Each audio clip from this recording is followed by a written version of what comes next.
Hey, Max. 1 minute warning To the goofball army out there. Hi at the families. Tell them to get to the next room. Tell them to go to your neighbors because we got goofball news to go over and it might get crazy. Typically does, guys. If it's your first episode ever, you got like 30 seconds before we start, so not enough time to go to the bathroom, but go get a drink because trust me, you're probably going to need it there. In the meantime, the rest, if you haven't already, go ahead and hit that thumbs up, hit that subscribe button, hit that bell. That way you know about future episodes as well, guys. Buckle your seatbelts if you haven't already. Make sure your tray is in the upright position here, guys, because we are just about ready to get going. And like, oof. Guys, if you want a crazy ride going forward, a bunch of nonsense, but all nothing but the truth about the Giants, listen in, buckle in, tell a friend. Let's go. And now, here are your goofball hosts, Drew and Rob. Welcome, fellow goofballs, to Two Giant Goofballs, a New York Giants podcast. I am Drew, joined as always by... Me, Rob, and apparently the smooth operator. Smooth operator. That song's in my head now. I know. All righty, guys. Listen, we got a lot of news to go over, as always. Listen, we got two more people added to the list of potential offensive coordinators here for the Giants. But on top of that, Giants fans, tonight is going to be kind of decision night here, at least for us on our end here. The Giants have a long list of pending free agents across offense, defense, special teams, and every single one of these contracts calls potential changes to the 2026 roster and what it might look like there. We're going to go name by name, role by role, and be putting pressure on some front office decisions here, some potential changes here. So you guys can tell us, where do the Giants draw the line? What do you guys think? And what can they afford to lose? And what can they afford to keep here in this list? But before we get to that, like I said, we got to get into the new offensive coordinator names here. And like I said, just a ton to go over here tonight, guys.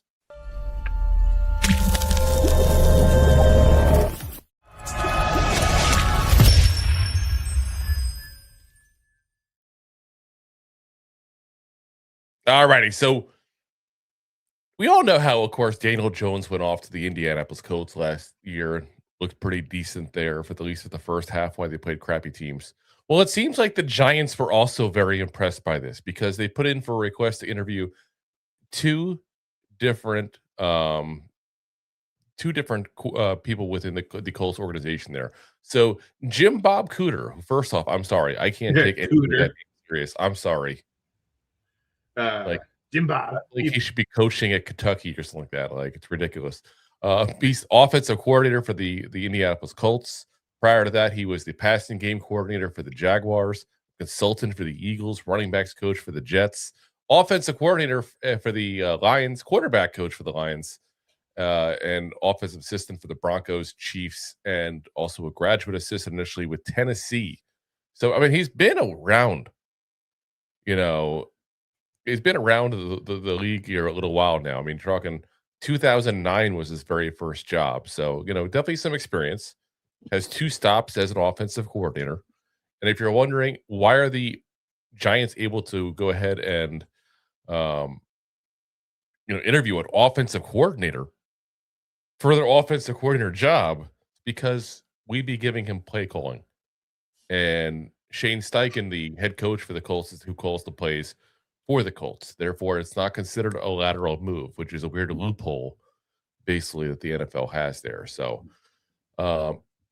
yeah, like I said, I don't know. I got to be honest. Listen, I'll be very frank. It's the name. I can't get past the name. I'm sorry. Yeah, it's not like we're in Alabama. I can't take anyone serious with that name. I'm sorry. But beyond that, again, he's been in the league forever. I'd rather go get a guy who's young, who's got a ton of potential that Harbaugh can go ahead and kind of mold into being what we need at that point, And don't get me wrong, there's risk with that as well, obviously. But this is like that your ceiling is mid kind of situation. You know what I'm saying? I would say high mid. Yeah. I don't know. I go high mid. I can't get behind it. I can't get behind it. We also have another ex-Giants quarterback here. So that's the big one to watch right now. So you got Alex Tanney, who is, listen, we all remember his little stint he had with the Giants from 2018 to 2020 there. Played in the league from 2012 to 2020. So decent career for a guy who literally came out of Monmouth College. Again, not Monmouth University, Monmouth College. That's in Illinois. Well, most people, the Jersey people, we all know Monmouth University. That's the college you go to when you play sports and you weren't good enough to go to an actual college. Yeah, pretty much. Like, that's what it is. I'm being like, not trying to like be a jerk about it. Like, they're still better than people that went there than myself when I played, like, but that's what it is. Well, there's been NFL players that came from Monmouth University, just few far in between. Yeah, I mean, what's his name? That receiver for the Cowboys years ago. Yeah, Miles Austin. Yeah, he came from there. But again, not many of them. That's for sure. Yeah. He started off his coaching career as an offensive quality control coach for the Eagles, then became the assistant quarterbacks coach and offensive assistant. Then the flat out just the quarterback coach in 2023. Got poached in 24 by Shane Steichen. Obviously, he worked with him in Philadelphia, and he's now the offensive pass game coordinator for the Colts. So, listen, I'll take the younger guy because we have Harbaugh. Like, honestly, if I have to take one of the two, I'll take the younger guy that at least I think might have a higher ceiling. And I know that Harbaugh will keep him in check enough. And you got guys already like Willie Taggart and stuff on the roster that's, got more experience as a coach. So, I'm okay with that. I'm perfectly fine with that. 38 years old, by the way, too, guys. So still pretty young. He's one of those guys, not quite as young as Davis Webb. Now, Davis Webb, some news came out today as well, guys. And I saw Deb give half of what I've seen. He is officially withdrawing from the Raiders head coaching consideration. There are people claiming that he is staying on with the Denver Broncos, and that's why he stepped out of that. Listen, I haven't heard anything to that. I haven't seen any legitimate sources say that. So if anybody has, feel free to correct me if I'm wrong and just happen to miss something there. But I'm not going to call that yet. I think Davis Webb probably saw the fact that the Raiders are a shit show, wanted no part of it, basically, and wanted to experience the interview. So we started the process and then walked away realizing, because, again, we say this before all the time, when you're an NFL head coach, you get one or two shots. That's it. Don't waste that 1 or 2 shots with the Raiders. Especially not saying he's the best, but look at what happened to Sneaky Pete. Yeah. Has a Super Bowl championship under his belt. Yeah. Has had great seasons with the Seahawks. 1 year, he's fired. Yeah. But normally you give respect. Normally you give respect to the guy a year, an extra year or 2 to 3 years to start building. I get it, but at the same point, he's also so old that when you say under his belt is up to his nipples at this point. Like, let's be honest. Well, I mean, he's in shape for being that old, so it's really high pants. It's not that they're sacking up. I'm just saying. But again, we'll see what happens with Davis Webb. I got to think the fact that he's done that means he's probably close to a decision of where he's going to go. I would be shocked if it's anywhere other than the Giants or staying with the Broncos. And obviously, either one of them would be the OC job. The big thing for the Giants, and listen, I got to be honest, he's still my number one guy, so this is why I'm hoping to a certain degree. The big thing with the Giants is he gets to call the plays. He will not get that with Sean Payton. If he wants to be a head coach, which I got to imagine he wants to be because he's looking to go ahead and interview already for head coaching positions, I have to imagine that counts for something. Does it account for enough for him to want to leave where he's at and where he's got some comfort level? I don't know. There's only one person who does know that. And you got to question his mentality too, because from his standpoint, he's a smart guy.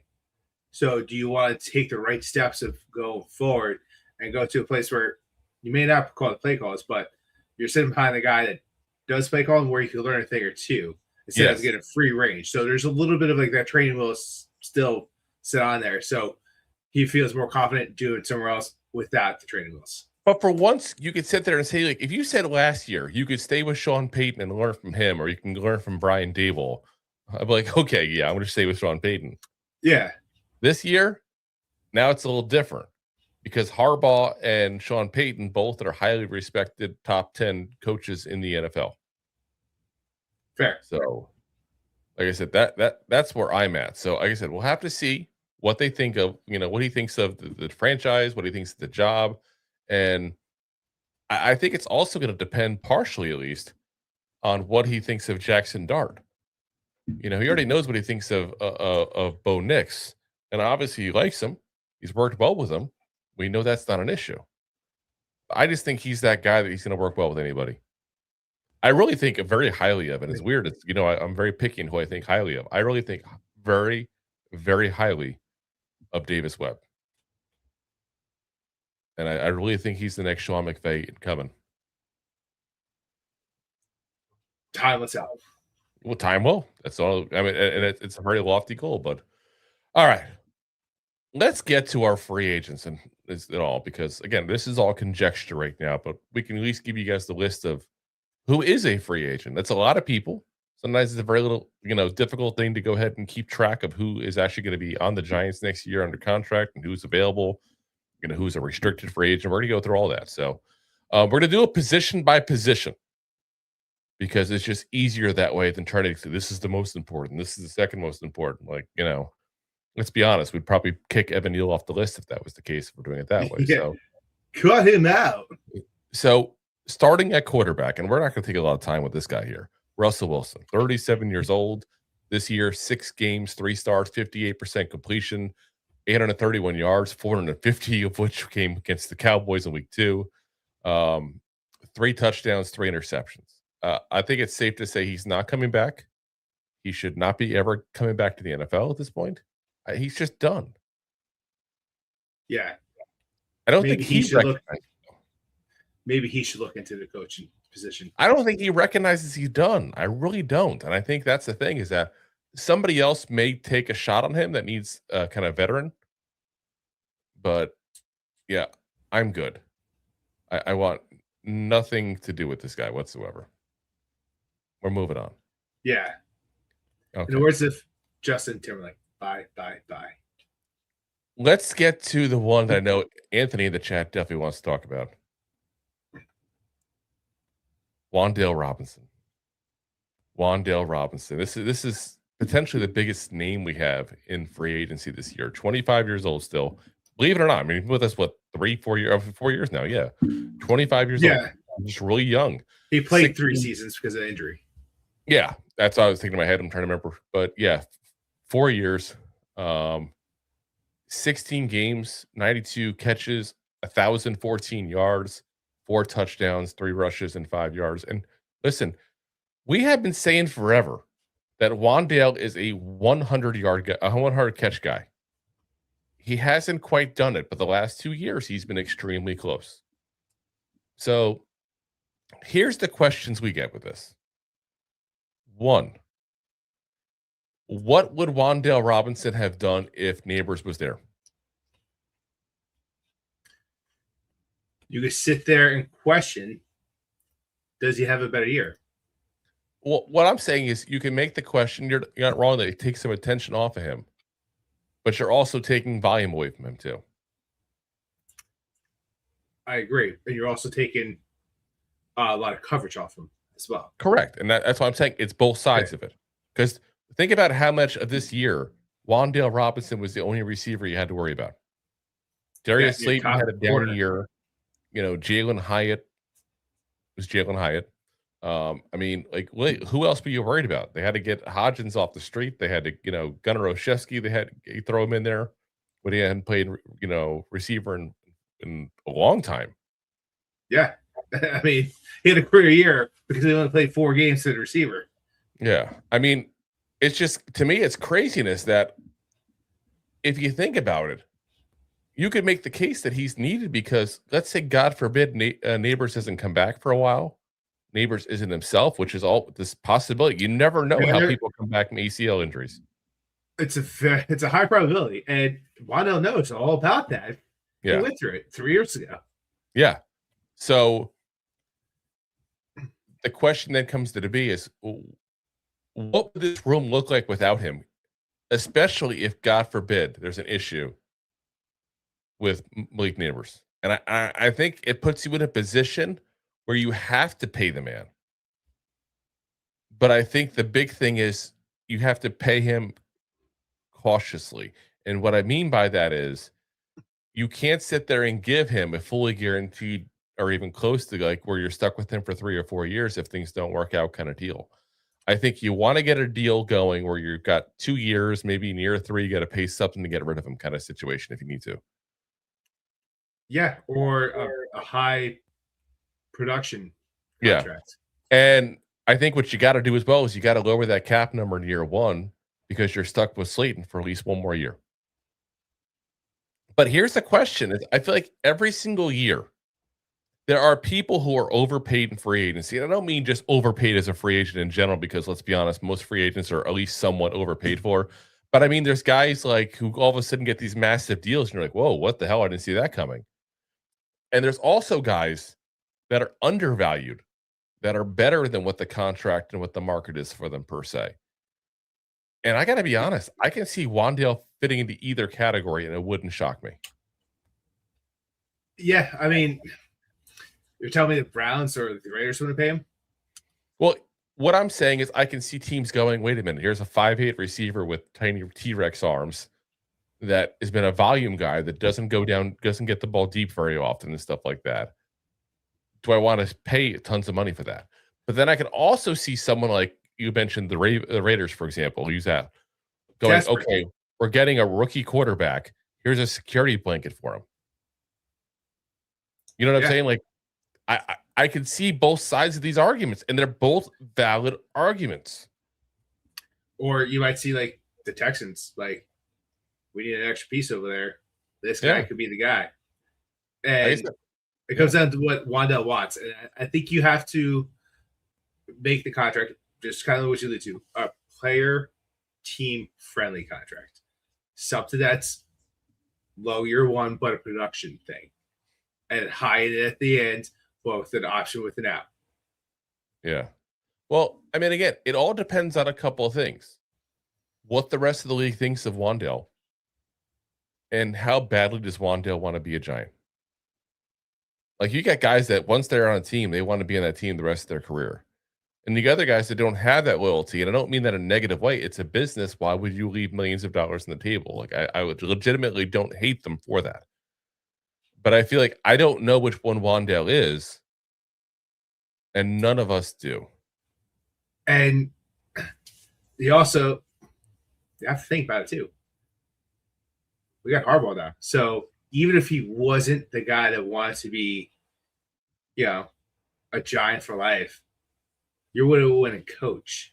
Yeah. And it's like, maybe I take a little less now, or maybe he does something where he's like, maybe he doesn't make the most money, but he does a 2-year for his own, bets on himself, that either they have to pay him after 2 years, or he goes, walks and gets a big contract somewhere. Yeah. I mean, again, and that's the crazy thing. Wan'Dale is this guy that anything can happen and nothing would shock me. Absolutely nothing would shock me. I'll say this, though. Yeah. We know the last couple of years, and let me be very clear before I even make this analogy here. Not the same player. Not the same player at all. But we know that Harbaugh the last couple of years said Zay Flowers, who's 5'9", 183 pounds, and a very similar size to Wan'Dale Robinson. Now, he plays different. He plays more outside. He goes deeper than Wan'Dale typically does. And I just wonder sometimes, is he going to see Wan'Dale and Zay Flowers as a similar player and like, oh, well, I got experience with this. Like, we can scheme this guy. Because, we've talked about that before. Wan'Dale, while his hands aren't always the best because he's got the little T-Rex hands and arms in there, he's gotten downfield at times and it looks easy. Yeah, he doesn't often go down there. So maybe they see a different role for him. Maybe that's even part of the pitch of like, hey, stay here. This is what we think. We think you're the next Zay Flowers kind of guy. Yeah, and that's kind of what I was listening to, because you're sitting with bad coaching for the past 3 years. He was also on his rookie year, like he was definitely on a snap count, started playing well when he hurt himself, came back like a guy that just came back after tearing the ACL, so he had an off year. And then he had a year where it was 4 or 5 different quarterbacks. And then this past year where he started looking better, it was great. But he was also the number one target. So he was also, which he's not the number one guy. At the end of the day, like he's not. No. He's a great number 2. But what's crazy, if you look at the numbers, at 92, 1,014 and 4. Zay Flowers, 86 catches, 1,211 yards, and 5 touchdowns. Again, that's what I'm saying. He's not the same player. He's a better player. I just don't think they're necessarily as different as you might think at first. And Wan'Dale just hasn't gotten the love yet, so to speak, that Zay Flowers has. You know what I mean? Like I don't know. I think he stays. If I had to put money on, I think he stays. And I think the Giants just find a way to do it because they know how important he is potentially to the development of Jackson Dart, and that's what everything is about right now: developing Jackson Dart. You know. Agreed. All right. So, speaking of a guy that helps develop Jackson Dart, and I cannot believe this guy goes in this category, Gunnar Olszewski. You would never think we would talk about him as an actual receiver, but listen, there was some magic when those two were on the field together for some reason. Gunnar Olszewski, 16 games, 10 catches, 145 yards, and a touchdown. But what's crazy is that you didn't really see him play receiver until much later in the season, even though these guys had chemistry like crazy in the preseason. There were sparks flying. Like every time those two were on the field, something happened on preseason. And on top of that, Gunnar Olszewski is still an amazing returner. 24 punt returns, 216 yards. That's 9 yards per return. 26 kickoff returns for 682 yards. That's 26.3 yards per return. 29 years old.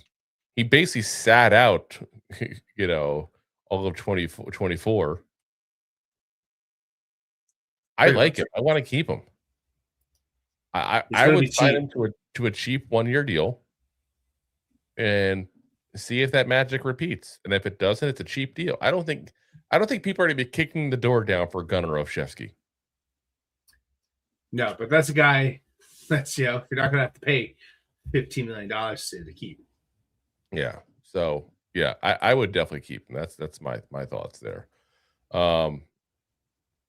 Another receiver that kind of fits in this category, who came in mid-season, and I thought him and Jackson Dart had a decent, rapport there. And we know we've had issues with having actual receivers at the bottom of the depth chart. Not guys, like Bo Collins and Jalen Hyatt that were just there for show. They were like the Marshawn Lynch of wide receivers. They were just there sitting, get fined. That's what I felt like those two were. And that's Isaiah Hodgins, who's still just 27 years old, 7 games, 5 starts, 10 catches, 115 yards, and a touchdown. And again, guys, I don't expect big things from him.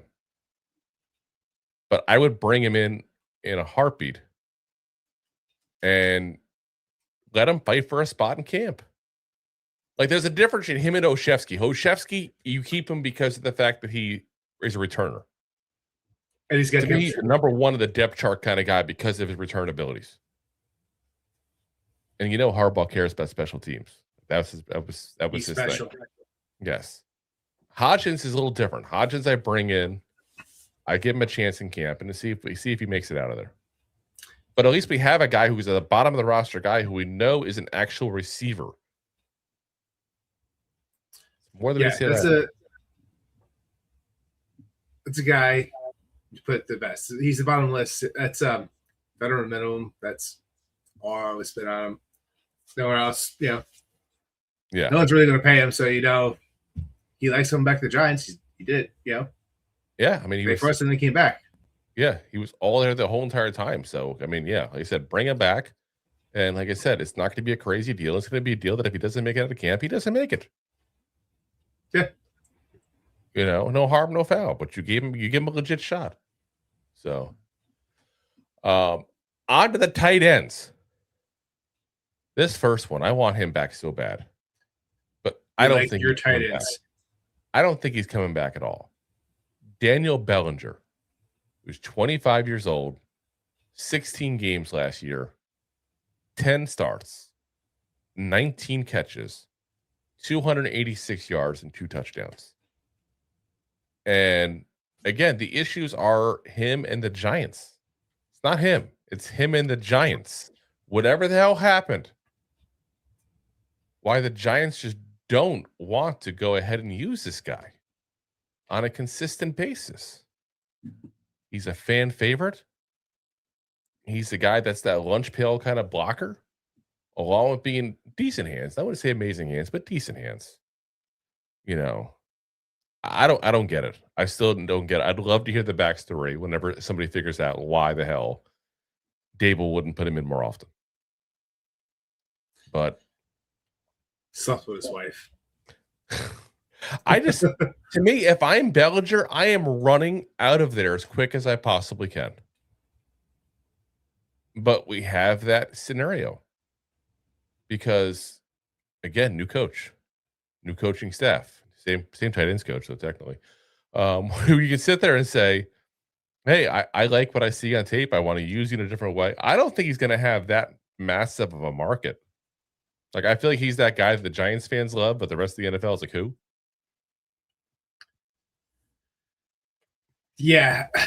I mean, if he continued to play like he did his rookie year, that'd be one thing. But because like he was pretty much like blacklisted off getting snaps, like yeah, that's a fair statement. They say who? I want him back. I want him back. I don't think he's coming back. I don't think he wants back.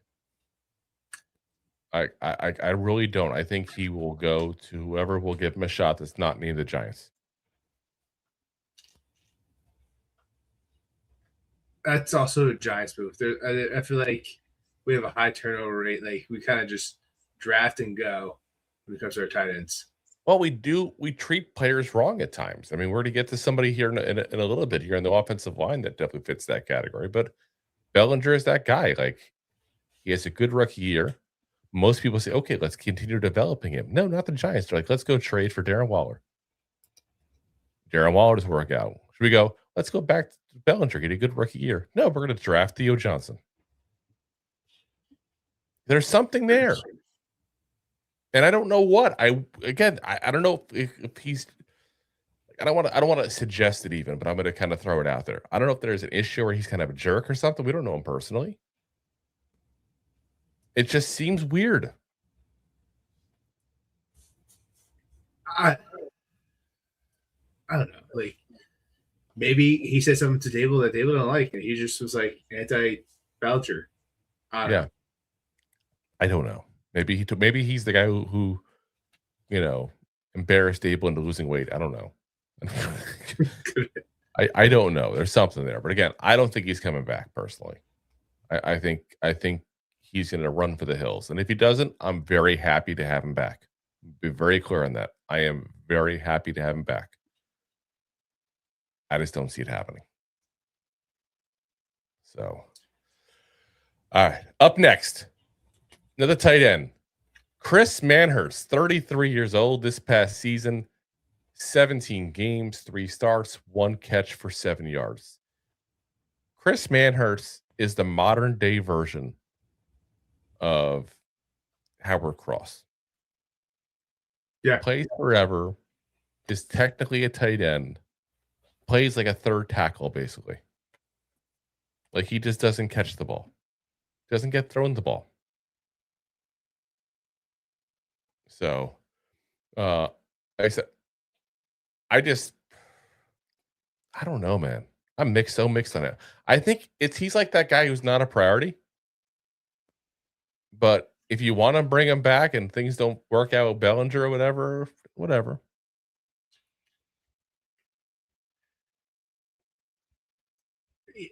I'd rather bring Belton back. Blocker. Manhertz, It's just he's one-dimensional. Yeah, he's a great blocker. And it was good when our offensive line wasn't playing well. And it was a great addition to give a little more support to Dart. And to the quarterback play when our offensive line could not hold the line. And on top of that, you got the fact that we have some issues potentially with the offensive line because we have people that might be leaving us. We'll get to that in a little bit here. That also might determine some of that. Like if you lose members that are the offensive line you trust, then maybe you keep him for that reason. Be the extra blocker. Like I can see it. Again, he's 33, which is old, but it's not like he's like 37. Like you see it all the time, veteran blocking tight ends to stay forever. You know, that's definitely not an abnormal thing at that point there. You know, so I don't know. It's not that guy that I'm like, ooh, let's re-sign him. But it's not that guy that I'm upset if we get either. You know what I mean? Like, that's where I mean, I don't know. I mean, he's still 8 years younger than Mercedes Lewis. Touche. Who technically played last year. So. Technically. Yeah. But I don't know. I mean, I think part of it might be what they think of Fedone. And does Harbaugh even get a chance to have an opinion of him, really, because he was never on the field? Yeah, he's going to have to watch him in practice, but they're not going to practice when they make these offseason decisions. He's going to watch him on film in college and decide what he likes. Yes.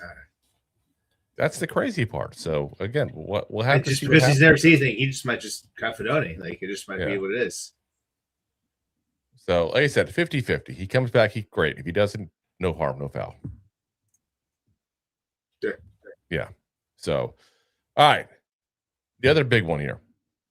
Jermaine Eluemunor, 31 years old, 16 games last year, all starts, 63.8 PFF grade, 76.7 pass block rate, 55.1 run block. And let me be very clear.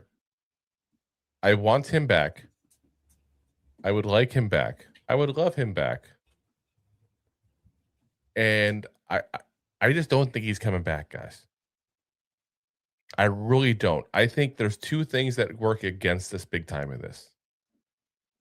I'm going to throw a third thing, actually. I'm going to throw a third thing because the first one is self-obvious. He's not good enough to tag. So you can't tag him. You're not going to pay him top 10 tackle money. He's not top 10 tackle. No. 2, he's going to want a lot of money. A lot of money. To be honest, I think he's going to get overpaid by somebody. I think that put it right at, Greg put it right out there. Oops. There we go. Sorry, right there. Boom. That's the number 3. Brasillo is gone. He's officially a Titan. Him and Shea Tierney followed Dable to Tennessee. So I 100% will be shocked if he doesn't go to Tennessee. So, yeah. Well, again, we'll see what happens. Anything can happen. You know, it could be that, you know, for whatever reason, he likes New York. He was, you know, he raised in New Jersey. Was Giants fans growing up? Yeah. So, I mean, maybe that's part of it. I don't know. Again, this is scenarios we have no way of knowing. But I don't think that Jermaine Eluemunor is going to stick around, personally. Does that even change the draft process for us? We all of a sudden need to draft a tackle. We've had really good luck with that as we get to Evan Neal soon. So we'll, you know, wow. He's gonna and Jay hit the nail on the head right there. He said market doesn't work like that. He will get paid like a top 10 tackle, but he doesn't have to be. Yes, that's what I'm saying. Someone's going to overpay for him because of that, and he's not good enough to tag. Yeah, he's going to follow Brasillo. He's going to go to the Titans, who have a massive amount of free cap, and they're going to overpay people to protect Cam Ward. So, yeah. So if I was Eluemunor, I would not stay a Giant, even though like I'm a Giants fan, and I'm going to pay twice as much to go to the Titans. He called with Brasillo, though. That's what he does. Yeah. He went from New England to Las Vegas to New York, and now he's going to go to Tennessee. Probably. I'm with. That's what I'm saying. Yeah, I'm with you all. So. I'm saying he's going to follow Brasillo. He's going to pay twice as much in the league. And oh yeah, they're going to pay him like $20 million a year. Yeah, that's right. And quite frankly, again, I like the player. He's not worth it. No. So if we're going to give $20 million, it's going to be the people I'm seeing here. Linderbaum. Tyler Linderbaum is a four-time Pro Bowler. Obviously, center is not considered as important a position as right tackle is. But if I'm giving $20 million to somebody, I'm giving $20 million to a four-time Pro Bowler over a guy who's above average. So, we shall see. We shall see. Next up, a guy that kind of going to probably have some similar talking points here potentially. Greg Van Roten, 35 years old, 17 games last year, all starts obviously, 65.3 PFF grade, 70.1 pass block grade, 61.2 run block grade.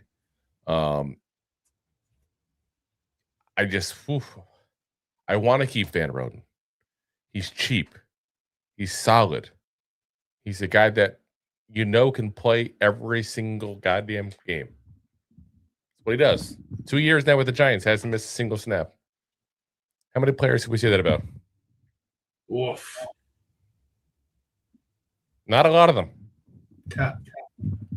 And as far as I'm concerned, he doesn't have to necessarily be guaranteed a starting job. He could be our number one backup guard, even potentially. I don't know. We'll see. I don't think Greg Van Roten's in a position to demand things, considering how late in the year we got him. Which is fair. And his age. Yeah. And that's why I hate to say the same thing again, but would he go to Brasillo again? Again, he came from Las Vegas with Brasillo. He went to the Giants. Are we going to lose our entire right side of the offensive line because we lost Brasillo? That's a little interesting. Plus, on top of that, we have the John Runyon scenario where he's getting overpaid and might be cut for cap reasons. So we might have 3 out of 5 positions of the offensive line up for grabs. Back Evan Neal. Finally having a good offensive line. Yeah. Gotta pay the guys. Yeah, I mean, Greg Van Roten, listen, he's been paying veteran minimum the last couple of years. Just throw him $5 million and move on. I'm being honest, you got the money to do it. $5 million is nothing. Just give him the money. It's a $1.25 million. Sorry. $3 million contract we gave him last year. That's it. Yeah, bring it back. Yeah, so we'll figure out a way to make it happen. Speaking of guys to bring back, here's one we shouldn't bring back. Evan Neal. we can make this quick, right? Evan Neal, 25 years old, didn't play, healthy scratch most of the season, got injured somehow randomly. Something about a strained butt hurt. I don't know. But tore his labia. He's done. And again, there's a part of me that will always dislike him for the burger comment. But there's a McDonald's over in East Rutherford. You'll work there. Burger King. Another part of me will be honest and say the Giants screwed him up. They didn't move him to guard quick enough like they should have. They screwed up his injury. The Giants are not innocent at all in the Evan Neal saga. I'd be very clear on that. So it's both parties. It's 100%, and that's why I'm saying that. I'm being honest. But I'm just saying you can't put all the blame on the Giants or Evan Neal. Evan Neal could have said the same thing. Hey, listen, maybe I should go in the guard. Maybe we should just move things around. He also had said something as well. Yeah. Like I said, they're both at fault. 100%. That being said, I want no return of him whatsoever. I think the Giants clearly don't want him back. I think the injury wasn't even probably real just to get rid of him, basically. And move on. And I hope him the best going forward with whoever he, decides to sign on. I think somebody will give him a shot. And it wouldn't shock me at all if a different change of scenery, he becomes I wouldn't say a great player. I'll never become a great player, probably. But at least an okay player somewhere. You know what I mean? Where's he go? Titans? He's not going to go to the Titans either. There's no way in hell he's going to the Titans. I mean, I'm going to give you a name out there right now that if I'm him, I'd be looking to go to in a heartbeat. The Falcons. Small market team. You want to deal with the media and stuff like you will. Callahan, who's one of the greatest offensive line coaches for the last few decades, is now there. So, that's where I would go personally. But, takes two to tango. The Falcons have to want him, and he'd have to go there too. So, but yeah, I'm good. Yeah. Next up, we got some backup offensive linemen as well. Austin Schlottmann. Schlottmann Joes. 30 years old. Last year, 17 games, 4 starts, a 70.8 PFF grade, 77 pass block grade, 69.8 run block grade. Let me be very clear on this. I want him to stay. Yep. Stick him right in that Schlott. Give him his Schlott, man. And this is not a disrespect to JMS when I say what I'm about to say. Did anyone even realize JMS was out when he was in? Not really. He was good. He also was good in Minnesota when he was back for Bradbury, when he hurt his back. We faced him in 22 and he was the starting center. He was a good, player when he came in. Not a great player, but he held his own. He was a solid center for those days. So I would want to hold on to him personally. I'll give you something even crazier. I'll go there and I'll say it. He plays guard as well. Dare I say, you could sit there and say, and again, PFF is not the end all. His PFF grade is actually better than Greg Van Roten. It is, but it's also more of a limited. I know. I'm just saying.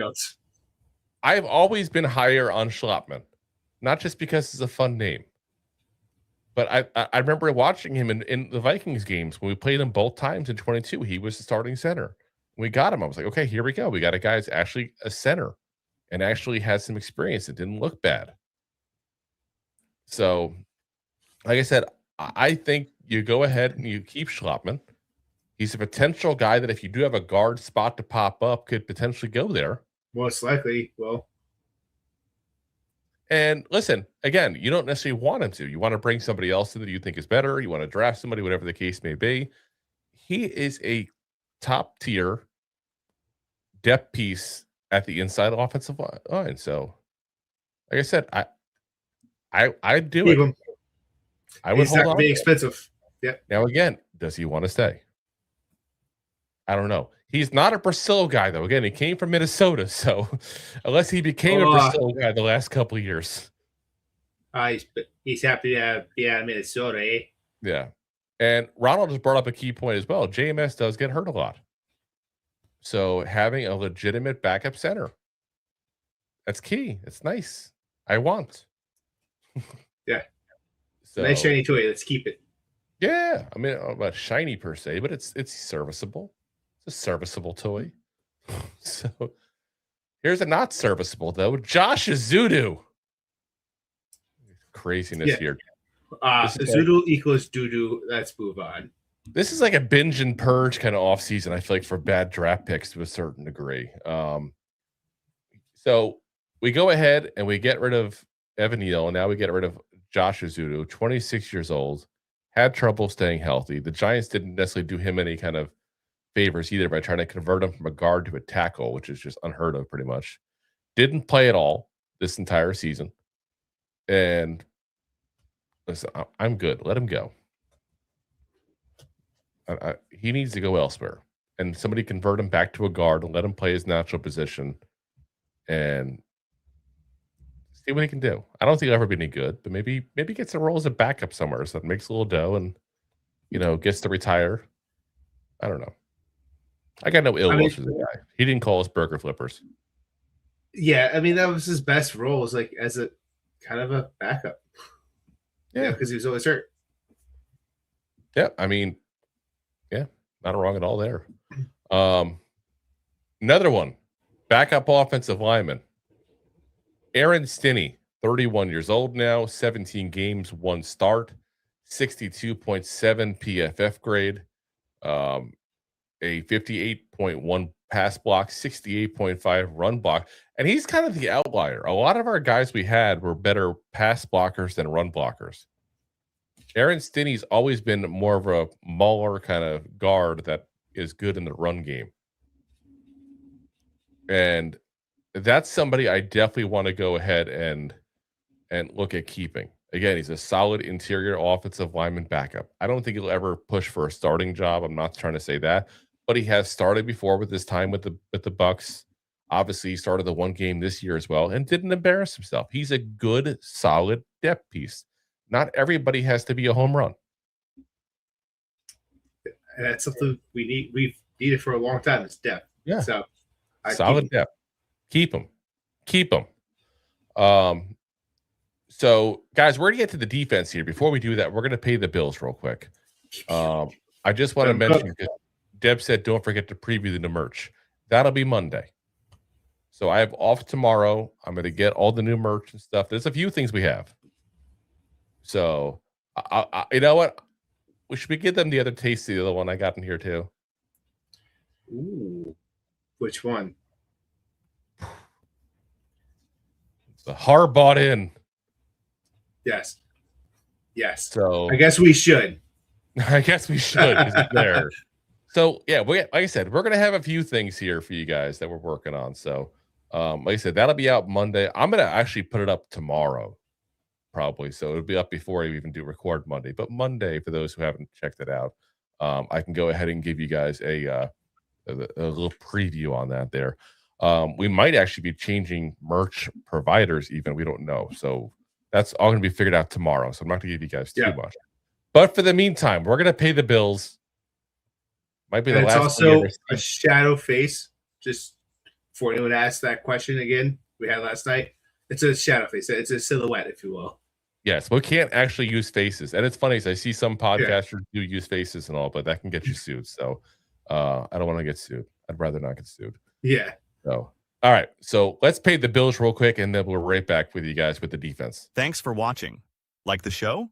Of course you do, or you would have turned it off by now and not be hearing me. There are plenty of ways to support the show. YouTube is the best place to join us, and we offer memberships there with fun benefits like custom emojis and early access to video clips. Of course, there you can also send super chats and stickers to send one-time support payments. The best way to support the show is to buy these drunk idiots beers at buymeacoffee.com/2giantgoofballs. Along with one-time support payments, there are also monthly plans, so you can continue to help kill their livers each month. You can also show people that you are a goofball by visiting our store at 2giantgoofballs-shop.fourthwall.com. We got everything from shirts, hats, phone cases, funny candles, buttons, stickers, and even a 2 Giant Goofballs towel to dry off your goofballs. Of course, you can always support the show for free by simply hitting the like, subscribe, and share button wherever you are watching or listening to this. Hit the thumbs up on YouTube. Leave a 5-star review on Apple Podcasts. It helps the show tremendously, and quite frankly, the goofballs suck at marketing and need your help to get the word out. Thank you for being part of the Goofball Army and for taking the time out to support the show. All righty, guys. Let's get on to the defense there. And we got to start off with the Nacho Man. Nacho Man. Rakeem Nunez-Roches. Man's been overpaid for years now. Fair warning. We're going to say get rid of him. At least I am. So I don't want to speak for Rob. 9 games, 5 starts, 23 tackles, 3 sacks. By the way, that's a career high. 3 tackles for loss, 4 QB hits, and 1 pass deflected. Rob, I already kind of gave my thoughts. Take it away. You pretty much hit it on the head. He's been overpaid. We had to overpay him at the time because we didn't have any depth over there. And guess what? I think it's time to move on. Unless he wants to come back for near veteran minimum. Yep. Which I don't think he's going to want to do. Yep. Tell him there's the door. Here's that check with that number. If you don't like it, there's the door. Yeah. And I feel like he's a guy who, good locker room guy, okay talent. Like, he's not a horrible guy as far as he's got talent to him. He's just, I know people are going to hate me saying this here for a moment, but I look at him as the Darius Slayton of the defensive line. Like, we're putting him in a role that is bigger than what his skill set is, and then complaining he doesn't do it well. He's a backup defensive lineman that you put in specifically on run-stopping plays. That's what he's been for all of his career until he became a Giant. And all of a sudden, we brought him in, wanted to make him an every down defensive lineman, and then we're shocked he couldn't do it. He's not that guy. Like, I don't want to say, I almost said he's not that good. Like, I don't want to say it that way. He's good at what his role is. Yeah, he's good at his specialty. Yes. And it's not a utility, it's not a Swiss Army knife. No, it's not what he is. And it's just not his role. And I'll give him the credit again because I don't think he necessarily didn't try. I don't think it's anything like that. Like, I got no beef with the guy. It wasn't like I saw effort concerns. Like, we called out a lot of players in the last couple of years over effort. I don't think you and I ever called this man out. No. I mean, he brings his best, yeah, which may not be the best for the team on an every down situation. But he always comes out swinging, trying his best. Yeah. I don't want to pay this man like he's an every down guy. He's a specialist at what he does, and that's how he should go down. Yeah. And if we want to bring him back as a backup and not overpay him this time, I'm okay with it. But if he wants to get paid like he's been getting paid the last couple of years, then no. Not going to work. Not going to work at all. He can't have the kind of role he's had the last couple of years. So, before we get to the next guy, so we got to do a couple shout outs. We do got to give a couple shout outs. Anthony with the $4.99 super chat. Appreciate it as always, man. And then Jay follows him up with the $4.99 super sticker. Yeah. So appreciate you guys, man. Thanks, guys. Yes. And listen, save the money. We appreciate the money, but save the money for when the shirts all come out. I do think you guys gonna like the shirts. Saying, even though we actually get a higher percentage of that than we get the shirts, but let them cook. Yeah, listen, I'll throw that one up again. I'm excited about that one there. I'm gonna buy one myself even because that's just awesome. I love that one, and I'm not just saying that because I designed it. I'm gonna get that made up, put it on a denim apron, swim, grill outside. And it's funny. I was talking to somebody at work about this the other day, and he's like, "Why is there a bullseye in his eye?" I'm like, "It's Dart. It's the Dart emoji. People had to know it's Dart. I can't put his Dart. I can't put anything about him like that. I can't show his image. That's how you know it's Dart." Explain it. Just shows you live in Florida. Well, they weren't a Giant fan. They're a Bucks fan. So Watermelon. Listen, laugh all you want, but we're not freezing our butts off right now. And I say that, but we are. Oh no, you're about to get those. Listen, I had 2 jackets on at work today. Again, I work in auto repair, so I can always give that much away at least. So I was outside in the shop. I had 2 different, freaking jackets on because it was so cold. And when I mean cold, I mean it was in the 50s. There's actually a chance on Saturday. There's a 20% chance of snow in Tampa Bay. Which is crazy. It has snowed since the late 70s. Which is crazy because our 80% chance of snow this weekend, it went down to 20% chance of snow. So how funny would that be if you get snow this weekend? We don't. Do you guys have anywhere to buy this ice melt or salt, if you will? No, it won't be like that. Give it a couple hours, we'll be fine. Yeah. That's the thing, because by afternoon it'll melt, so it doesn't matter. Watch them do a state of emergency if it does. It'd be hilarious. Anyway, let's get back to the defense. I mean, as a tires guy, do you actually have tires that are regulated for snow? You got all season tires, I guess. No, actually, nobody sells, and it's actually came and put snow tires on cars down here because they ruin the roads. State of emergency for you. It's fine. We have all season tires. They work just as well. It'll be fine. Anyway, next up on the defense here. DJ Davidson, next defensive lineman. Still just 26 years old. Played in 15 games last year. 9 tackles, 1 tackle for loss, 1 forced fumble. Ended up actually playing in 26% of the defensive snaps last year. I got to be honest. is there a play that you can think of in your head that DJ Davidson did? Special teams? I'm just saying, like, is there a specific play that you're like, okay, yep, DJ Davidson did that? Besides preseason, no. Which not really doing anything. Yeah. That's my issue. That's my issue. So if he wants to go ahead and, let's say, come in like we talked about with Isaiah Hodgins and come back into camp and be a camp body and potentially try to go ahead and, figure it out from there, then go for it. I have no beef with that whatsoever.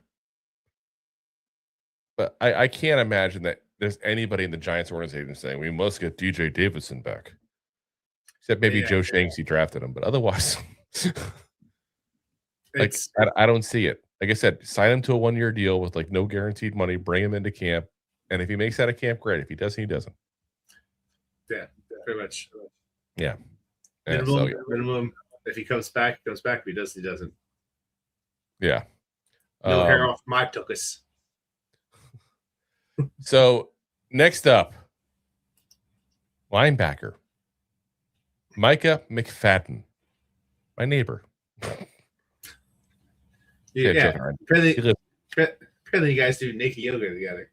Well, no. He, like I said, he lives over in Tampa Bay. I know the guys over at the Giants Zone, go ahead and talk to him all the time as well.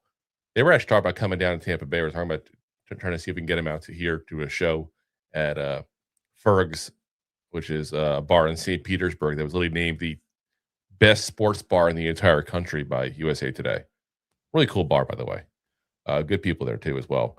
But Micah McFadden, 26 years old. This year obviously had the big injury. Just played in one game, 3 tackles and a QB hit in that game. And obviously left, right around halftime there basically. I think he got barely in the third quarter, if I'm right. Bring him back. Yeah. Bring him back. Anthony says McFadden in front of the show. No, I haven't met him yet, but once we made him, I'm a social butterfly. He'll be a friend of the show. By the way, Fergs is a friend of the show because I've met the owner multiple times. Good people. They you've been there.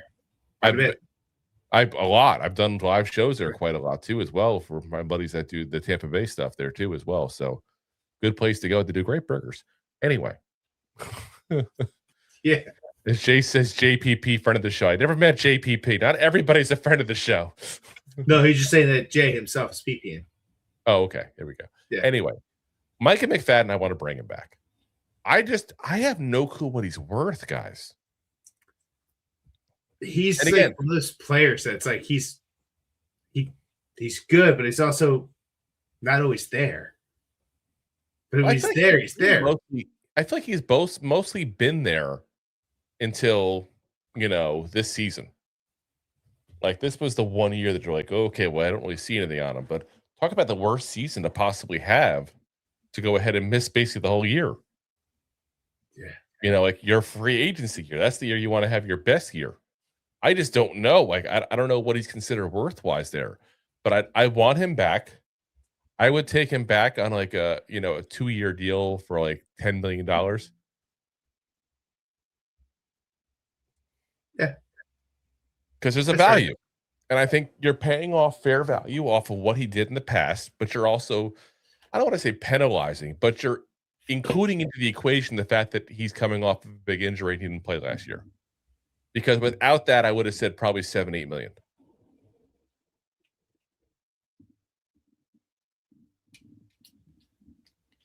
And he's still young, 26, guys. So, I definitely think that he's a guy that, again, part of it depends on what happens with Bobby Okereke. Like, we've talked about this before. I don't want to keep Bobby Okereke only because of the contract. I think he's a little bit of a stat compiler. But now it depends, what does Harbaugh think? What does Denard Wilson think of him? We don't know these things. We don't know those levels of things. So, we'll have to see. But we shot. I don't know. McFadden, bring it back. I don't know. He's a tough one for me. Because if one person overpays, then we're not going to overpay for him. So there's the chance. Listen, 2-year deal, like 12 mils are kind of where I leave it at. If someone wants to give him 16, I'm sorry. Like at that point, yeah, he's got to walk. Yeah, like, so, part ways. We'll see. Also, I've been kind of multitasking this show because we were talking before about Davis Webb. Just to give you guys the update here, about half an hour ago, an article dropped on it. He is still interviewing with the Giants for the OC job. So he hasn't backed out of that. The Broncos have actually interviewed other people for their coordinator spot as well. So we'll find out. We're still in the running. All right, next up. Rob, why don't you take this one? Yeah, Victor, linebacker, 26 years old, 5 games, 0 starts, 3 tackles, with 0 tackles. What was the name? Yeah, Victor. Victor, who's 26 years old. Dimukeje. See that 5 times fast. Listen, this is a guy I keep on forgetting we even signed. We got him from the Cardinals this offseason. I have no desire whatsoever to see him back with the Giants, unless they want to bring him in for a camp body kind of squad. Yeah. Spot. 5 games you saw him in. Again, he coming from an injury, but you didn't really see much of anything. I wasn't exactly impressed with what I did see. Only gave him 16 snaps in 5 games on defense, guys. 16 snaps. Tomon Fox got more snaps than him. Come on. That's what does the Fox say? I got more snaps than Dimukeje. I have to pause each time I say his name to try to say it right. Dimukeje. He's got to Dimukeje go. Dimukeje. Now, he also did get 78 snaps on special teams, just to give him some credit for some of the work he did there. But again, I think it just, wasn't a good signing. Just didn't work out. And it was a low cost one. So, Jason, did you actually see him with the Giants? Yes, I did, actually. It's just, you didn't see him much. You saw him 16 snaps on defense in 5 games. Not much at all. Yeah. So let's move on. Talk about a guy we did see. Demetrius Flannigan-Fowles, a guy that I think, definitely, I'm glad he took a step back from his Raymore and Flanagan business and went ahead and had a good year with this guys. Again, he came from a winning team with the 49ers. He's a guy that you kind of brought in for some culture there. Good special teamer. Ended up playing a much bigger role than we expected on defense because of all the injuries at linebacker, like the aforementioned Micah McFadden, Darius Muasau, all those guys when they got hurt. DFF is who came in. 10 games, 3 starts, 33 tackles, 1 sack, 3 tackles for loss, 1 QB hit, 1 pass deflected, played 36% of the defensive snaps in the 10 games he was in, played 40% of the special team snaps. This is the guy I want back. Yeah.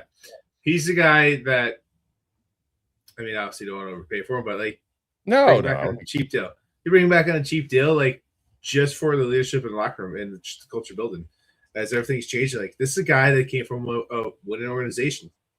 Yeah. So that's someone that you want to start teaching to the young guys. So, By the way, we paid him $1.2 million last year. Yeah. Give him give 1.5 and move on. I don't think you have to break the bank for him. But again, good special teamer, decent backup, played better than we expected when he was actually on the field. So, yeah, I'm with that's what he is. He's a depth piece. That's all he is. Yeah. Casey hit the nail on the head there. He's a good depth piece, and you need those. Again, not everything has to be a home run signing or re-signing. No, and Unless they give your players the defense some time off, you need to bring guys like this in to give them a little a rest off of down. And again, I know he didn't necessarily help with the culture part last year. Obviously, we had culture issues like crazy. But here's a guy who came from a winning team. I love that guys come over from winning teams. They bring some of that energy with them. We needed more of that was the problem. Look at what Isaiah Hodgins did when we picked him up, too. Yeah. 2022. Came from a winning team. Bills wasn't high up on the squad. Same situation. Yeah. But it builds a morale to the team and makes the players around them play better. Damn straight. Jay says, I'm on a mission for 2026 Giants to not have any hyphenated name players. Well, listen, just take out the hyphen. It makes you feel better. Just treat it as a middle name. You'll be fine. Next up, linebacker Neville Hewitt. I know it sounds like a character from a Harry Potter book, but no, he was a linebacker for the Giants last year, 32 years old, 15 games, no starts, 12 tackles, just 6 snaps on defense, played 81% of the special team snaps. And he was a hard hitter on special teams and coverage teams. Like that, like we talked before about, do you remember a single play that DJ Davidson made? I remember big hits that he would put on. He was a good special teamer. Again, just 6 snaps on defense, so I can't say much to his linebacker ability, obviously. This is his first year he ever was with the Giants. Like I said, I think he's another guy. I wouldn't mind bringing him back, per se, as a camp body. He's not a guy that's going to command a lot of money, guys. Let's be very clear on that. He's a guy that's kind of towards the end of his career, a guy that we picked up ourselves, during the season. We literally paid him less than $1 million to play for the year, which I know sounds crazy. Like, someone pay me $750,000, please, for a year of work. Yes, please. Yeah, especially when I got to go in late in the year and didn't play the first 5 games and missed all of training camp with the team and all that stuff. Yeah, sign me the hell up. But still, like I said, I bring him in.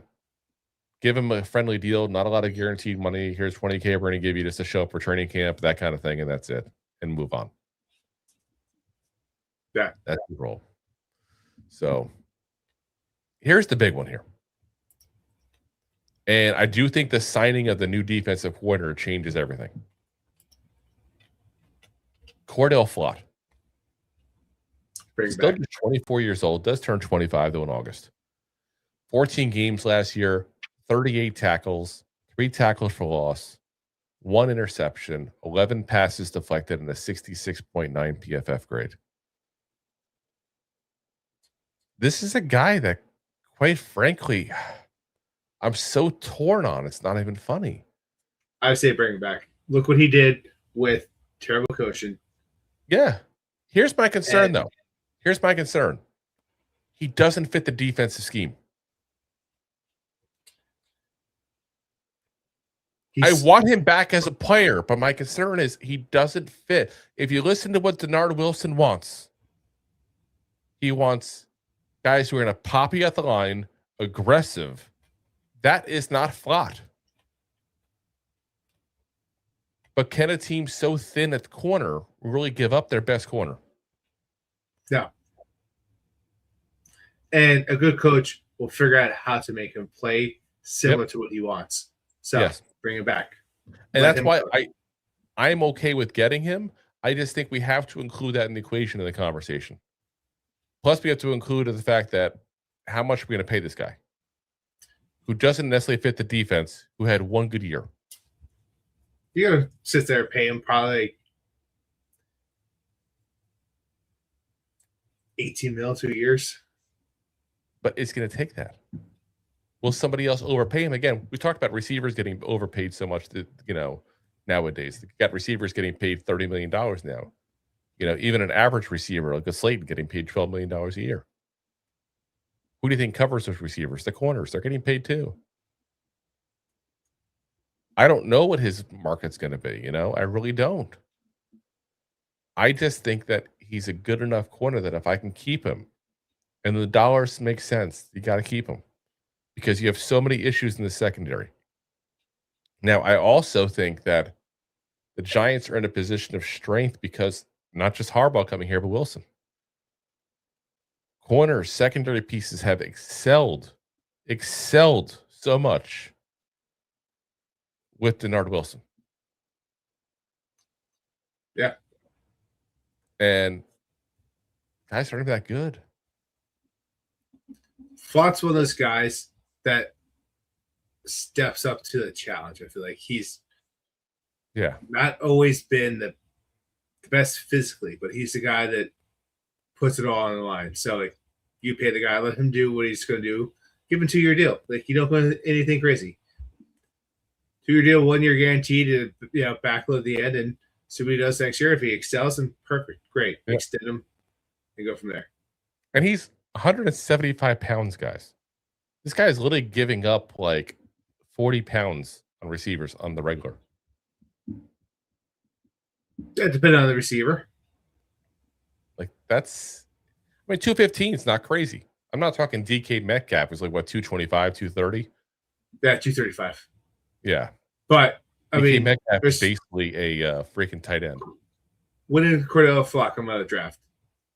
Was he the first year for 22? Oh, was it 22? All right, yeah. Who was one of the top receivers coming out? Was it Nico Collins coming out of that draft, or no? Yeah. This year before. I want to say Nico Collins for that year. What's he? 180 pounds. 180. Like he's also not a big guy either. Tank 222 Nico Collins. Oh, way off. So it was a Tank. Who's the receiver in Houston? Tank? Tank Dell. Yeah, Tank Dell.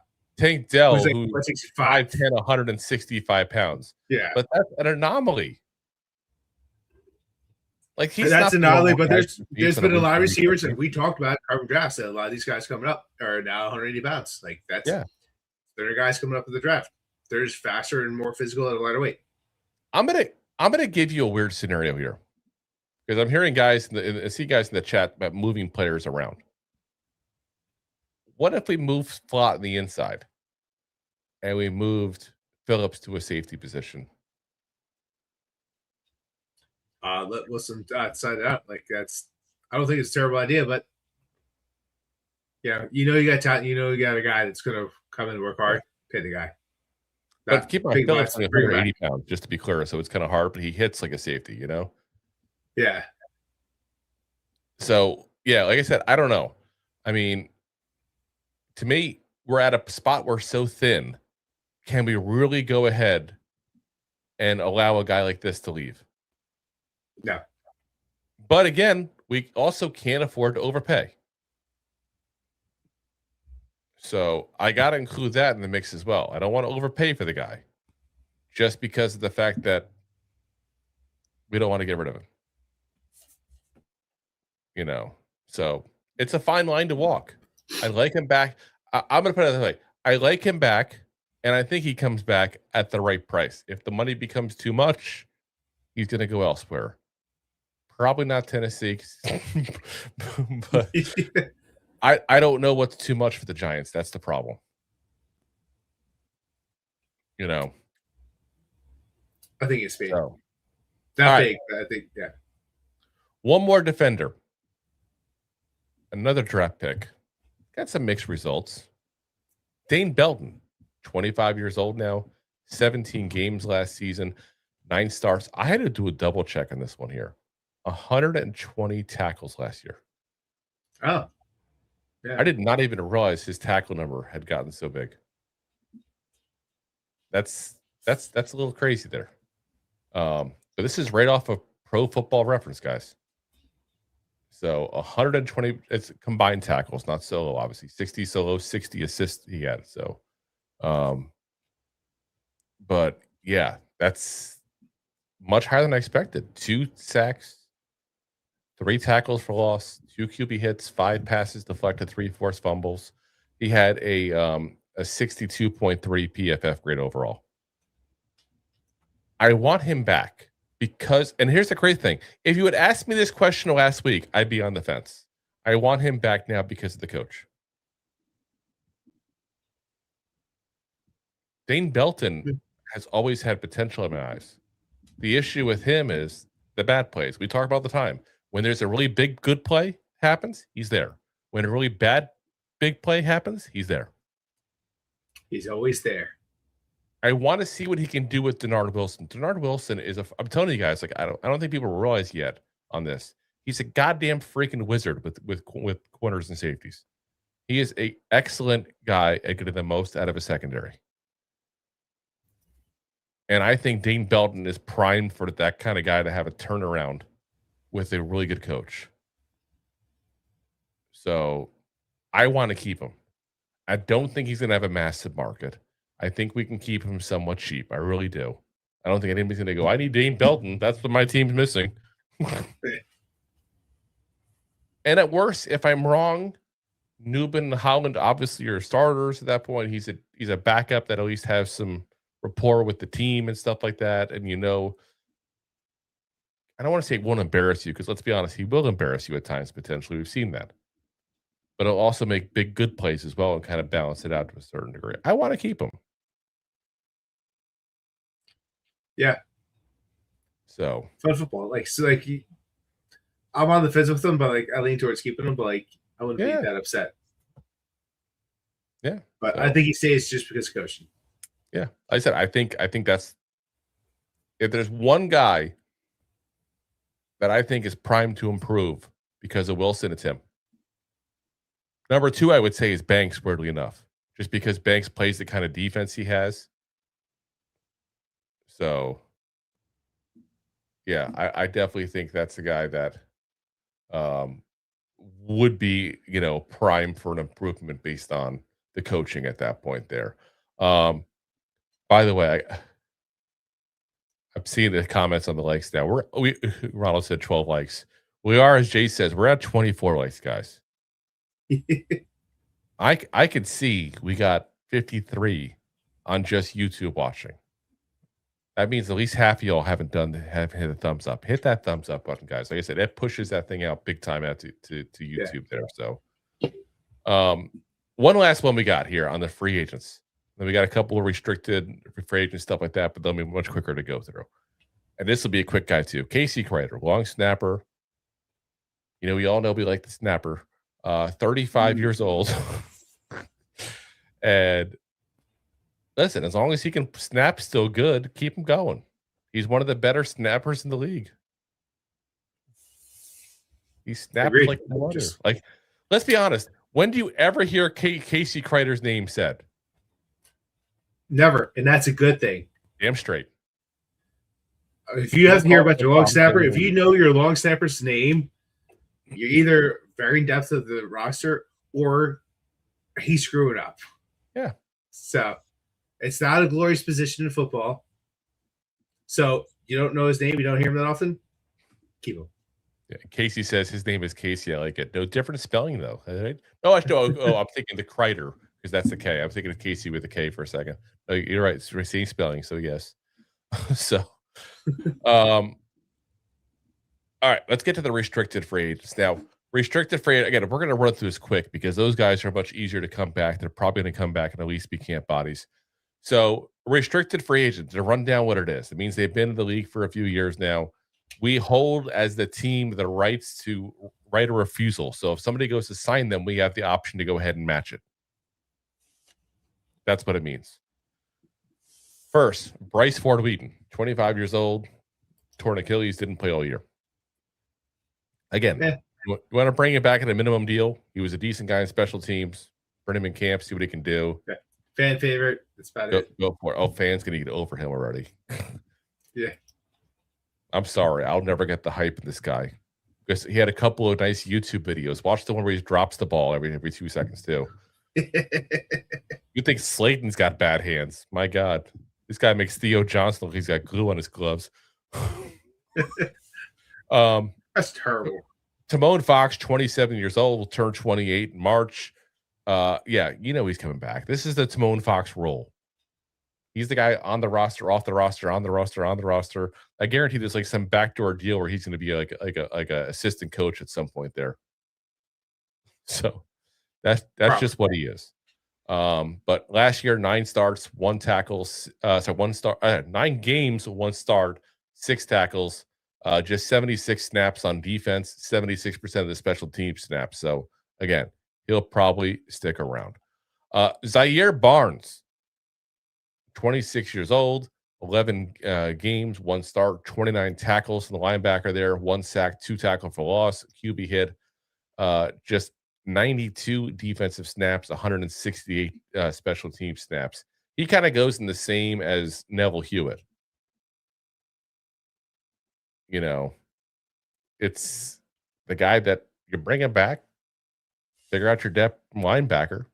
That's the nice thing about the fact we got all these linebackers because of all the injuries. We have a lot of guys we can bring in to be camp bodies and have decent depth next year. Withstanding any injuries, obviously, to this. Yeah. We'll see. We'll see. Caleb Murphy, 26 years old. We signed him off of waivers with the Patriots there in the middle of December. So he hasn't even been actually a year, month and a half, I guess you could say, with the Giants, but hadn't played a snap with them. 11 games, 14 tackles, 1 QB hit, split between the Chargers and the Patriots last year. Again, camp body. They're going to give him a minimum deal offer, bring him in as a camp body, and call it a day. Exclusive rights free agents. Why are you laughing at them making fun of me and HD? No. Yeah. Don't be mean. Jay's so mean. I was talking about the dial-up that Ronald's using. Anyway, exclusive rights free agents. Again, those are guys that have played less than 3 seasons.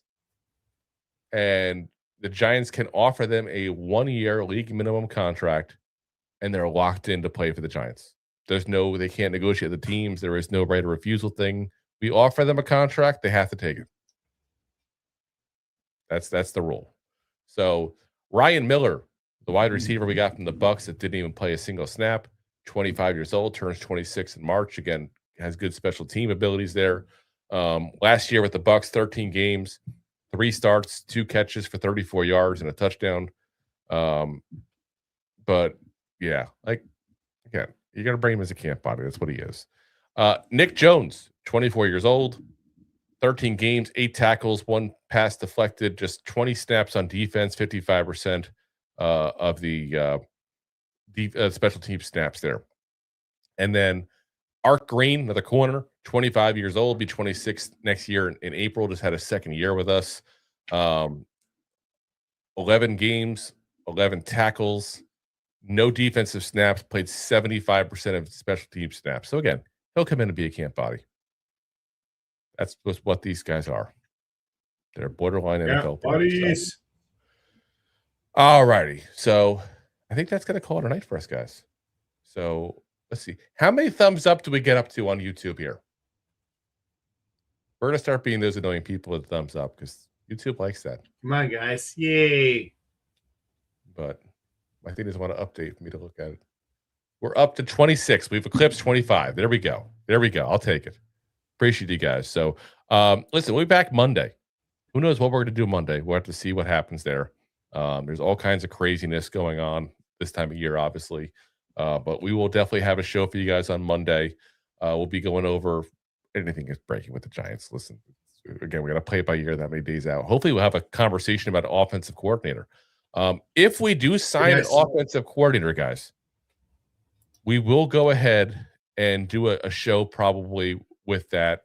Probably a quick thing like we did when it was official with Harbaugh as well, depending on where we're at there.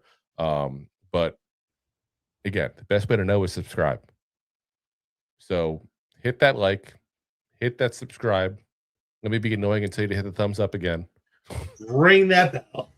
Go on your phone then if you're on a laptop and hit the thumbs up. Go on your laptop if you're on a phone, hit the thumbs up. Thumbs up, thumbs up. Listen, guys, though, it's been a pleasure. As Jay said, definitely more viewers and chat there. I know it's fun for you all as well with that too as well. So appreciate everybody that's new, it's in as well. Welcome aboard. Again, we always do live shows every Monday, Wednesday, Thursday, all year long. We'll probably start breaking down into our draft coverage right after the free agency part is done here, which will happen pretty quickly. I can't believe we're already talking about free agency stuff, but here we are doing a whole episode on it. It's to see what the season just started. But anyway, we'll be back again Monday. We're live always on YouTube, the preferred platform, along with, of course, Facebook, Twitter /X, Twitch, and, of course, Rob's favorite, profile. And again, as always, we are available the next day on all the audio podcast platform. That's Apple, Spotify, iHeartRadio, Pandora, all the big ones there, guys. Again, special shout out to Ryan of Ryan's Big Blue Podcast. I'll be on with him tomorrow. I'm going to go ahead and put with you guys here the link to his YouTube channel. Anybody who wants to join us there on the live stream tomorrow, he'll have that up, he said, tomorrow morning for you guys to see there, but it's going to be 7 o'clock tomorrow on Friday. See, and it's funny, Anthony just reminded me too after I just put it. But yeah, again, that'd be fun. They're always a good time with him. Like, definitely knows his stuff, that's for sure there. So, but again, appreciate you guys for coming on with us here today. I'll see hopefully some of you, if not all of you, tomorrow on Ryan's podcast there. Let's show the kids some love.